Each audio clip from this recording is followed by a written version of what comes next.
classic hits and today's biggest tunes. Six Towns Radio. Today on Six Towns Radio, we're joined by the one and only Mike Skinner, the man behind the million-selling band The Streets. He has now put that to bed to concentrate on a new project called the D.O.T. So, Mike, hello. You ready? Okay. For the uninitiated, how long have the D.O.T. been in existence?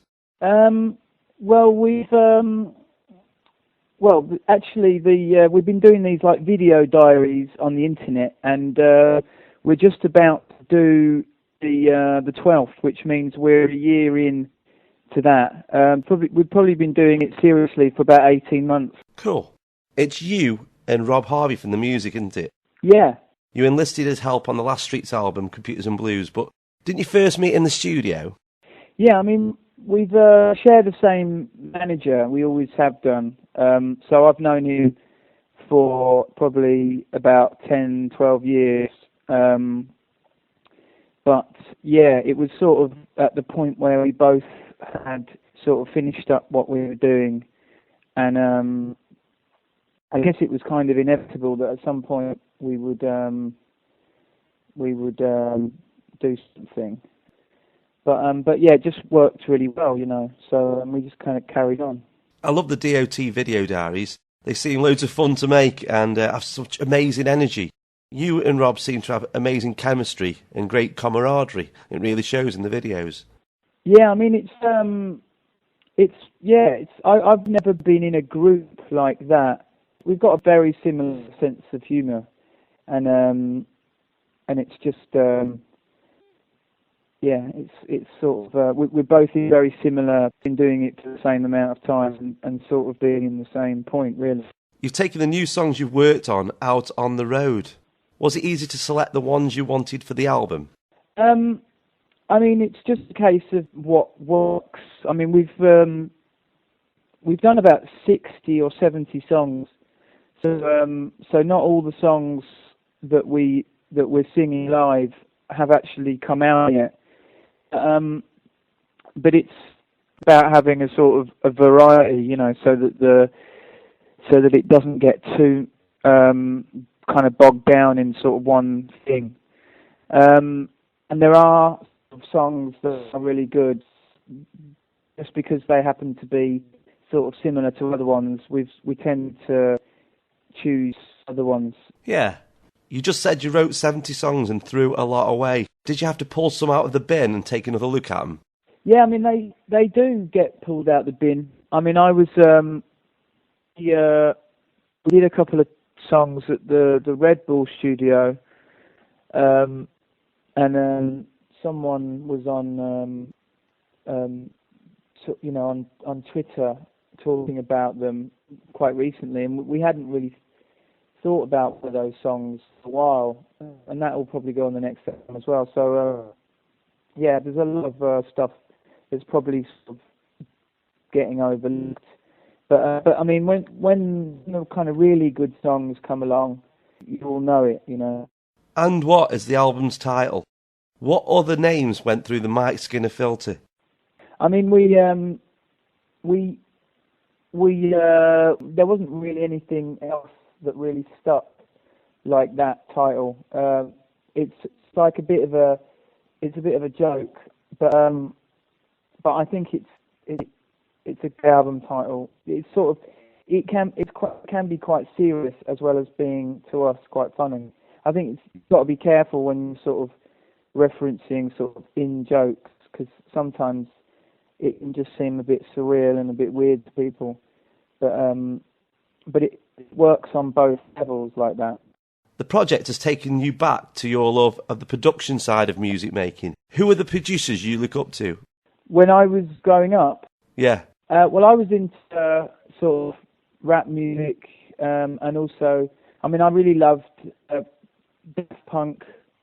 I liked Rage Against the Machine. Tom Morello I thought was an incredible guitarist. And my sort of idols come from quite different places. Okay. The new video, You Never Asked, is online now. And as always, you put a lot of work into the music promo. They're like mini movies. You have talked about an actual film before that you were planning, which is a thriller set in a hospital. Will this ever materialise? The problem with making a film is you can't just go out and do it yourself. You know, it's very easy. I mean, I've got a really good studio now that's sort of taken me 12 years to put together. So it's very easy for us to make music, and that's sort of constantly happening. But with making a film is we're kind of trying on the website, as you've probably noticed, in order to kind of really string together a film, you sort of need you need kind of help, really. So and that all comes down to money in the end, and we will get into the right situation with someone, and that film will get made. But as we've learned from other people that we're sort of hanging out with that are making films, they tend to take a hell of a long time. I bet. You have brought in Clare Maguire on the single. Again, somebody you've previously worked with. Clare Maguire? Yeah, we met quite a long time ago, you know, when she first got signed, really. And I've been obviously doing the Man Like Me album, and also I mean, I'd love to produce the Clare Maguire album, but it's just a case of whether they want me to, really. Yeah, I really hope so. That'd be cool. And Benjamin Francis Leftwich has been into the studio, a great talent, and you're working with him on a project. Yeah.